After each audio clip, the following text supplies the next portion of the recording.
Bonjour à toutes et à tous.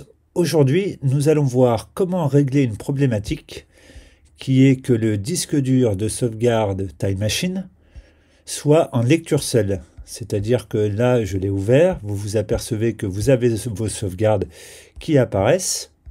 Donc, petit rappel à quoi sert la Time Machine. La Time Machine permet de sauvegarder l'intégralité de votre Mac. Donc, en cas de perte ou alors d'un problème matériel et vous ne pouvez plus vous servir de votre machine, ou alors vous avez acheté un nouveau Mac, ça vous permet de tout remettre à l'identique jusqu'au fond d'écran, au paramétrage d'origine et tout ce qui s'ensuit.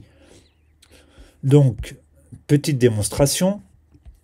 Donc là, on voit notre sauvegarde Time Machine. Je veux prendre, par exemple, cette photo. Je veux la glisser-déposer. Et là, je vois que j'ai un petit rond barré me disant que non, je ne peux pas. Alors qu'à l'époque, on pouvait... on avait un seul dossier qui s'appelait sauvegarde Time Machine Backup. Et en dessous, on pouvait rajouter des dossiers, documents, photos, ce que l'on veut. Donc, on va aller sur la barre latérale de notre disque dur, que j'ai appelé SV. On va faire lire des informations. Et on s'aperçoit que partage et permission, il y a écrit lecture seule.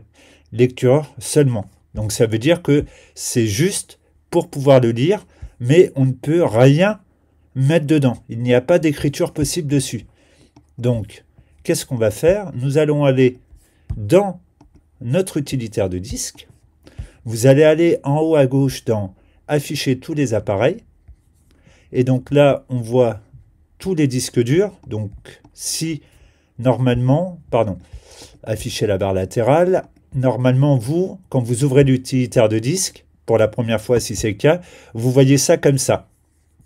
Nous, ce qu'on va vouloir, c'est afficher tous les volumes et sous-volumes. Avec la PFS, ça fait quand même pas mal de petits volumes. Donc nous, on va aller sur notre externe, donc le LaCie. On va aller sélectionner conteneur disque 7. Donc au-dessus, donc le bloc au-dessus de notre partition SV. Donc si vous, il s'appelle 5 ou 4 ou autre, c'est pas grave. Donc nous allons tout simplement aller dans plus, volume. On va l'ajouter, on va lui mettre un nom. Donc vous pouvez l'appeler par exemple données, ou alors vous l'appelez comme vous voulez. Nous on va l'appeler test. Le format APFS, vous laissez tel quel.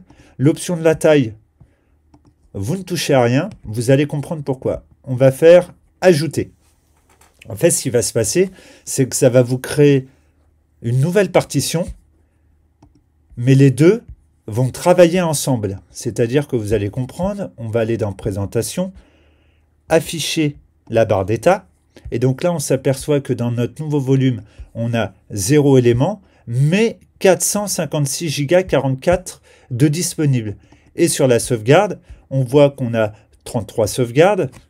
Et pareil, 456 Go de disponibles. Donc quand on va aller rajouter maintenant quelque chose dans notre nouveau disque, donc là on va pouvoir, donc là c'est un tout petit fichier, donc on ne va pas vraiment voir la différence, mais si vous mettez par exemple un disque un dossier de 10 Go ou des albums photos, vous allez voir que la taille va diminuer des deux côtés et vice versa. C'est-à-dire que quand je vais lancer une sauvegarde, donc on va aller dans Time Machine, on va dire que on veut une sauvegarde tout le temps, donc toutes les heures par exemple. Là, je vais lancer la sauvegarde maintenant, sauvegarder maintenant.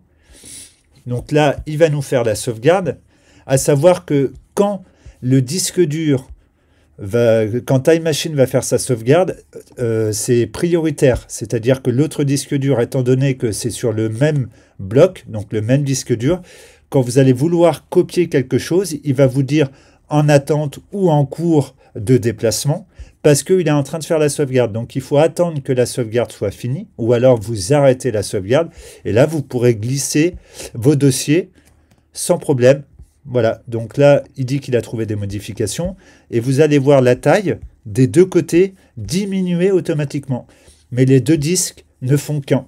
Voilà. Donc voilà comment régler le problème de son disque dur Time Machine en lecture seule. Tout simplement en ajoutant un volume. Donc j'ai dit ajouter un volume, mais on ne partitionne pas. On ajoute tout simplement un volume, comme ça les deux travaillent ensemble et en même temps. Voilà, c'était tout pour cette vidéo. N'hésitez pas à nous contacter si vous avez des questions complémentaires.